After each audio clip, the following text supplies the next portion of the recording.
What's up, guys? 19.3 is here and it's awesome. 19.3 is a really cool combination of movements, some that we've never seen before, others just maybe a different version of what we've done. So it starts out with lunges, then it moves on to box step-ups, then it goes on to strict handstand push-ups, and then it finishes with the handstand wall, right? 19.3 is on a 10-minute cap. So you have to complete all the reps inside 10 minutes, and if you don't finish, then you just get the number of reps that you made it to. First step that we got to do is get warmed up. Proper warm-up is key here. That means getting the body temperature hot and getting everything prepped and ready to go. What you don't want to do is finish that first 100 feet of lunges and your heart rate be skyrocket. So similar to last week, make sure that we get our body hot. Get on something cyclical like a rower or a bike and ride it and get going. And then as we're going through the warm-up, progress into doing some body weight lunges, maybe some push-ups, something to get everything going. Now, when we're talking about actually getting ready for the workout, we want our legs to burn a little bit, but don't make them burn with weight. You don't want your body to all of a sudden have to learn how to start flushing everything out in the middle of a workout. You want to get those legs burning ahead of time, maybe with some jumping lunges or maybe hitting some intervals on the bike or something like that that's going to get those legs burning and get your body used to flushing everything out.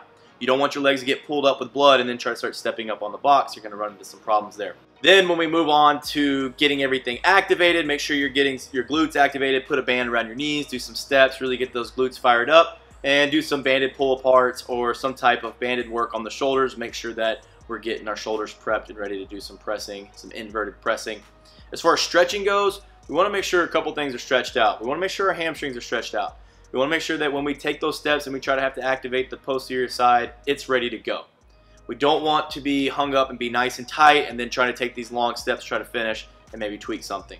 Make sure your hip flexors are stretched out. You don't realize how much hip flexors you're using until you start trying to pull that back leg up. So make sure these things are nice and loose and get those ready to go. Lats. We want to make sure the lats are good. If you're trying to push your head through, you're trying to get some active shoulder here on the lunges, or we're trying to get into a good position on the handstand push-ups, we want to make sure that these are nice and loose. So maybe roll them out for a little bit, stretch by using a band on the pull-up rig, or maybe for those that are really tight, hang from the pull-up rig, let them get kind of loose, maybe have somebody come up behind you, give you a little nice little push to try to get your head through. But it's important that we get those things stretched out, we get our glutes fired up, we get our shoulders fired up, and we start warming up the body in prep for the actual workout itself. Okay? Then we'll move on to actually getting warmed up for the workout, and that's going through some weighted lunges, going through some weighted step-ups, and maybe a few handstand push-ups. For most of us, we don't need to do more than 1 or 2 handstand push-ups. You're either going to make it there or you're not, and we definitely don't want to wear anything out more than it needs to be. Okay, on the lunges, I've watched a few people already do this, and lunges are harder than they made it look on if you watch the announcement show. So first thing, we got to make sure that the shoulder overhead position is good. So make sure we're getting that shoulder shrugged up, getting a good active position here. So that way the weight's supported overhead well. We have a couple videos on active shoulder. I'll link them below so that way you can see exactly what I'm talking about. But we get into a good position and then we start stepping. Do not pause anywhere if you don't have to. Make sure you're reaching full extension, but if you can step through, that's important. We want to spend as little time with this dumbbell overhead as we can. So try to step through. But even if you have to pause and make sure that you don't fall over, get through those 25 feet as quickly as you can. If you switch, you have different skill levels of switching hands. If you switch overhead, you're good. Okay? If you bring it down, that's fine, but try to do it. If you're here, bring the dumbbells down to the side and push it back overhead and start walking again. If you have to set it on the ground, that's fine. Shake it out, pick it back up and go. But try not to switch until you get to the 25-foot mark. That's important because when you go turn around and you switch, you don't have to go back anything. You're not penalized for switching at the end. So make sure that when you're switching, switch at the end and you find something that's comfortable and fast for you to switch. The only other thing that you can maybe do is mark where your feet are going to land. You want to make sure that you're taking equal steps every single time. So one year we marked our feet where we were going to step. That way you kind of can make sure you're not taking any more steps than you need to every single time, and you're going to finish across the line in the least amount of steps. Okay, the box step-ups. The box step-ups are just a grinding piece. You have this dumbbell, you can hold it any way you want. and you just kind of have to grind through 50 reps. Once you make it through 50 reps, you're gone to the handstand push-ups, but I have not seen many people make it that far. So we have to have a little bit of a strategy set out for us, whether it be rep scheme or how you're gonna switch the dumbbell, whatever it is, you need to have something set out for you to try to make it as far through those dumbbell box step-ups as you can. Now, holding the dumbbell, from what I've seen, putting the dumbbell on the shoulder or on your back looks to be the easiest for those that are strong when it comes to stepping up on the box. If you're not very strong and stepping up on the box, you don't really want to hold it there.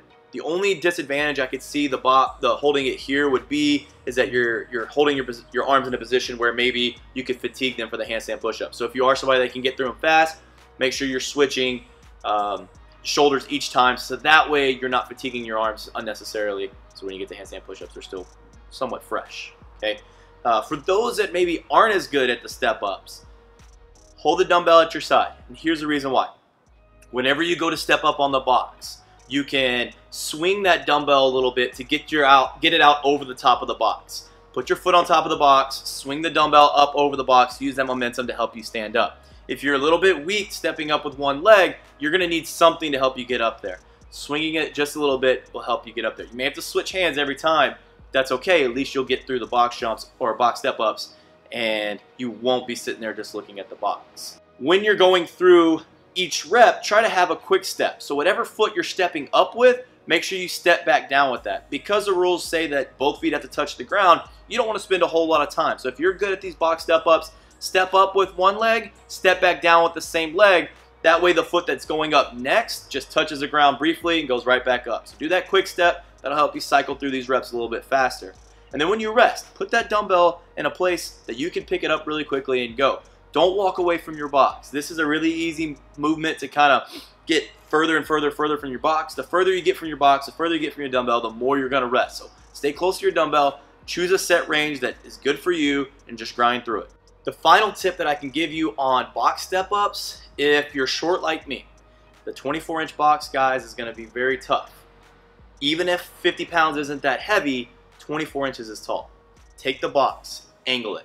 That way you can kind of come from the side and you don't have to worry about clipping your toe on the box. That little angle could mean the difference between getting through the box step-ups in 3 minutes and getting through them in 6 minutes. So angle a little bit, that way you can swing your foot out and land on top. You have a little bit smaller spot to put your foot on, but you won't be struggling clipping the box on the way up. That's a big tip right there.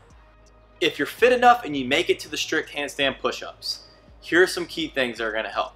The first one is find the width that you're most comfortable with, but don't be married to that. If you're starting to get into some pretty deep reps there, some pretty high reps, you're going to need to start alternating your hand width just to kind of mix it up a little bit. The wider you go, the less the range of motion, but it's a little bit harder to press. So maybe do 1 or 2 sets out wide, come in for a set, go back out wide. Alternate your grip width or your hand width, because you don't want to fatigue just one general area. You want to try to mix it up a little bit. If you go wide or if you go narrow, the main thing is keep a tripod. What I mean by that is you want your hands and your head to make a little triangle.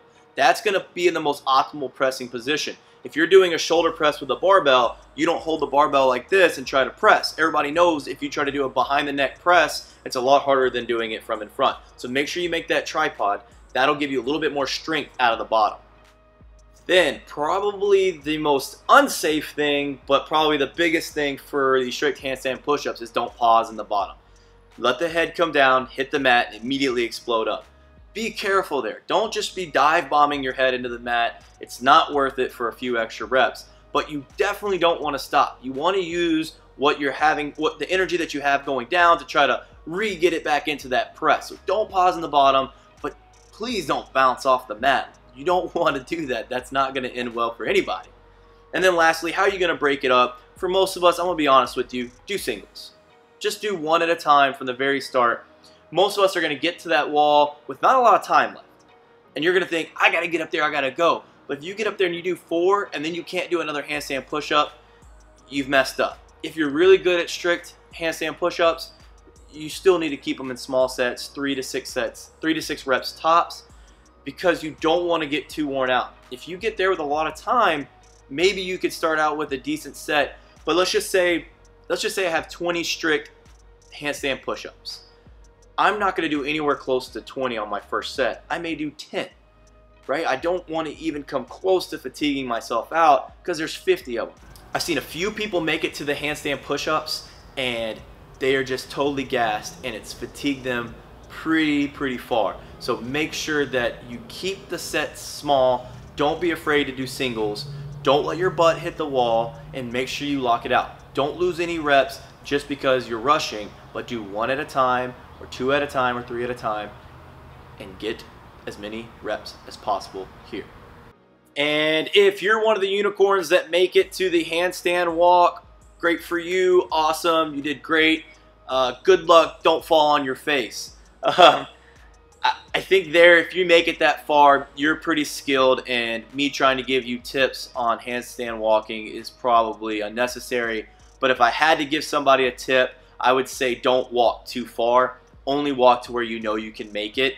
If you start to fatigue too fast, you could really, face plant, and that wouldn't be good. So make sure that you get a good active shoulder, you're pressing through, and you're keeping your body nice and tight. You want to get enough momentum from your kick up to where you're for sure going to make it 5 feet. Make sure you get your hands across. I did see a note in there in the PDF guide that said you can't hop across. So those that maybe last year would run into it and kind of get stumbling and then jump across with their hands to get across, you can't do that. You have to actually walk and show some control to get across there. So be careful with that. But if you make it there, you are a very fit individual, and you probably don't need my help. Ultimately, this workout comes down to, did you do a lot of unilateral work in your training? Hopefully the gym you go to or the training program you follow, you do lunges, you do step-ups, you do split squats, you do all these different single leg things that's going to help you get through the first 2 movements and get to those handstand push-ups. For most of us, we're trying to sprint through the first 2 movements to get to the handstand push-ups to try to get the best tie break that we can. One strict handstand push-up is going to separate you from thousands of other people. If you get 10, there's another 1,000 people. If you get 20, just one handstand push-up here will separate you big time on the leaderboard. In your own gym, if you can get 10 handstand push-ups, you might win this workout. You may have a few fire breathers, a few veterans that have been doing strict handstand push-ups for a long time, and they're going to kind of get through that a little bit faster. But 10 handstand push-ups, I think, on an average person, an average class goer, is going to be a good score. So if you can get to 10, anything after that I think is going to be bonus. Get warmed up well. Have the water there. Do whatever you need to stay moving, but try not to rest too much. It's okay to break, but resting on this workout is going to eat up a lot of time. It's only 10 minutes. So schedule your breaks where you want them to be. Take your breaks, but try not to rest too long. Good luck. Go get it. See ya.